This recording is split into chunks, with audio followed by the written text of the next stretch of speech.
अस्सलाम वालेकुम। SM news के साथ मैं हूं मुकद्दर रजा। SM न्यूज़ स्टूडियो में खुश आमदीद। खबरों का सिलसिला बढ़ाते हुए खबर शामिल करते हैं कराची से। कराची के इलाके लियारी में शादी की तकरीब में जदीद हथियारों से फायरिंग की वीडियो मंजर आम पर आने के बाद पुलिस फौरी हरकत में आ गई और दूल्हे के भाई को गिरफ्तार कर लिया गया है। इस हवाले से बात करेंगे ब्यूरो चीफ जुल्फकार अली से। जी जुल्फकार अली, बताइएगा क्या तफसीलात हैं आपके पास?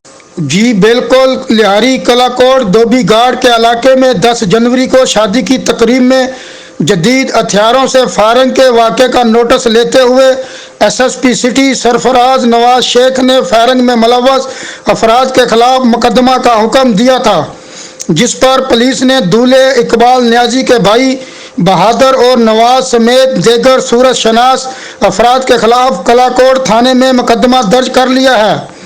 पुलिस ने दूल्हे के भाई बहादुर को हवाई फायरिंग करने वाले असला समेत गिरफ्तार कर लिया है, जबकि दीगर मुल्जमान की तलाश जारी है।